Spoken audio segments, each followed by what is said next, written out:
Hello दोस्तों, आप लोग कैसे हैं। आशा करता हूं कि आप लोग बहुत अच्छे होंगे। हमारी कहानी आपको पसंद आ रही होगी। तो दोस्तों, इसी कड़ी में हाजिर हैं आज सिंहासन 32वीं की 31वीं कहानी, जो कि राजा भोज को 31वीं पुतली कौशल्या सुनाने जा रही है।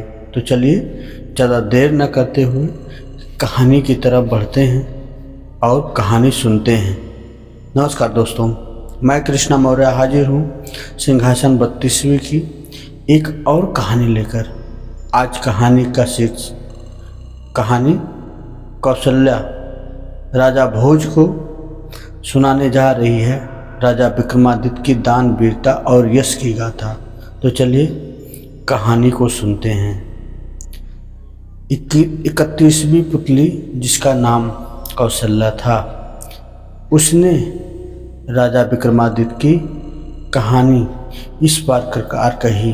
राजा विक्रमादित्य वृद्ध हो गए थे तथा अपने योग बल से उन्होंने यह भी जान लिया था कि उनका अंत अब काफ़ी निकट है। वे राजकाज और धर्म कार्य दोनों में अपने को लगाए रखते थे। उन्होंने वन में भी साधना के लिए एक आवास बना रखा था। एक दिन उसी आवास में एक रात उन्हें अलौकिक प्रकाश कहीं दूर से आता मालूम पड़ा। उन्होंने गौर से देखा तो पता चला कि सम्राट प्रकाश सामने वाली पहाड़ियों से आ रहा है। इस प्रकाश के बीच उन्हें एक दमकता हुआ सुंदर भवन दिखाई पड़ा। उनके मन में भवन देखने की जिज्ञासा हुई और उन्होंने काली द्वारा प्रदान दोनों बेतालों का स्मरण किया। उनके आदेश का पर बेताल उन्हें पहाड़ी पर ले आए और उनसे बोले कि इसके आगे नहीं जा सकते।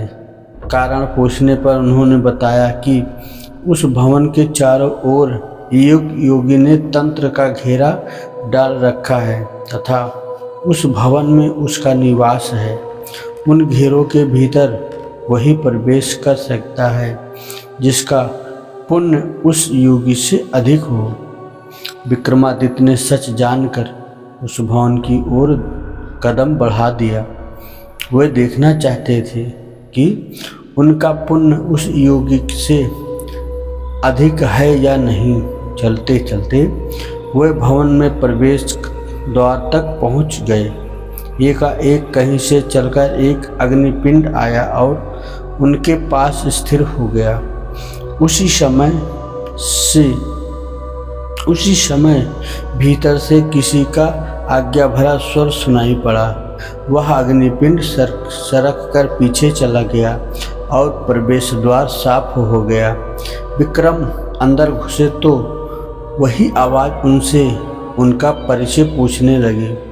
उसने कहा कि सब कुछ साफ साफ बताया जाए, नहीं तो वह आने वाले को श्राप से भस्म कर देगा।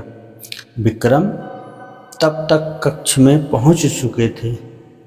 उन्होंने देखा कि योगी उठ खड़ा हुआ है। उन्होंने जब उसे बताया कि वह विक्रमादित्य हैं तो योगी ने अपने को भाग्यशाली बताया। उसने कहा कि विक्रमादित्य के दर्शन होंगे, यह आशा उसे नहीं थी। योगी ने उनका खूब आदर सत्कार किया तथा विक्रम से कुछ मांगने को बोला। राजा विक्रमादित्य ने उससे तमाम सुविधाओं सहित वह भवन मांग लिया। विक्रम को वह भवन सौंपकर उस योगी ने उसी वन में चला गया। चलते चलते वह काफ़ी दूर पहुंचा तो उसकी भेंट अपने गुरु से हुई। उसके गुरु ने उससे इस भटकने का कारण जानना चाहा तो वह बोला कि भवन उसने राजा विक्रमादित्य को दान कर दिया है। उसके गुरु को हंसी आ गई।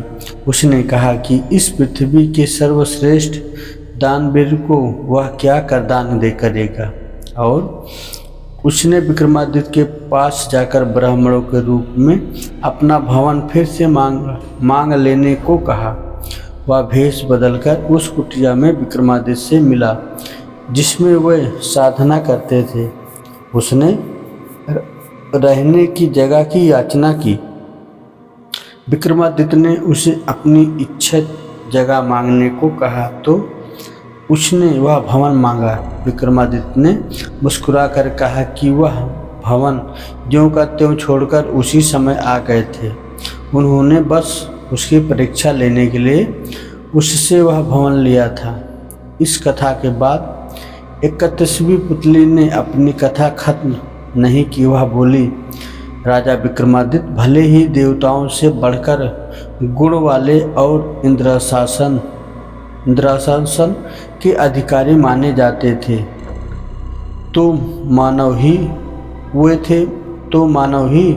मृत्यु लोक में जन्म लिया है।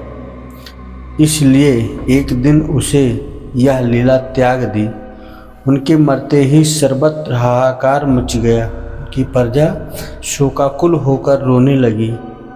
जब उनकी चिता सजी तो उनकी सभी रानियां उस चिता पर सती होने को चढ़ गई। उनकी चिता पर देवताओं ने फूलों की वर्षा की। उनके बाद उनके सबसे बड़े पुत्र को राजा घोषित किया गया। उसका धूमधाम से तिलक हुआ, मगर उसके सिंहासन पर नहीं बैठा सके। उसको पता नहीं चला कि पिता के सिंहासन पर क्यों नहीं बैठ सकता है। वह उलझन में पड़ सकता था। एक दिन स्वप्न में विक्रम खुद आए। उन्होंने पुत्र को उस सिंहासन पर बैठने के लिए पहले देवत्व प्राप्त करने को कहा। उन्होंने उससे कहा कि जिस दिन वह अपने पुण्य प्रताप तथा यश से उस सिंहासन पर बैठने लायक होगा तो वे खुद उसे स्वप्न में आकर बता देंगे।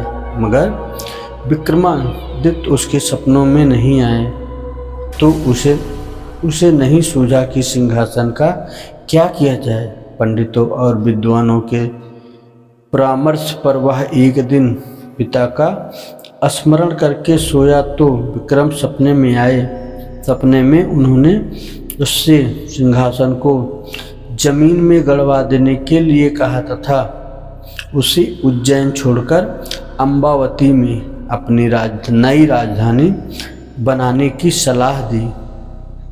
उन्होंने कहा कि जब भी पृथ्वी पर सर्व गुण संपन्न कोई राजा कालांतर में पैदा होगा, यह सिंहासन खुद ब खुद उसके अधिकार में चला जाएगा। पिता के स्वप्न वाले आदेश को मानकर उसने सुबह मजदूरों को बुलाकर एक खूब गहरा गड्ढा खुदवाया तथा सिंहासन को उसमें दबवा दिया। वह खुद अम्बावती को नई राजधानी बनवाकर शासन करने लगा। तो दोस्तों, आपने सुना 31वीं कहानी जो कि राजा भोज को कौशल्या सुना रही थी। तो दोस्तों, आपको कहानी कैसी लगी आप मैं कमेंट करके ज़रूर बताएं। अगर आप हमारी कहानी यहाँ तक सुन चुके हैं तो आपका तहे दिल से धन्यवाद। तो दोस्तों, जय श्री राधे राधे।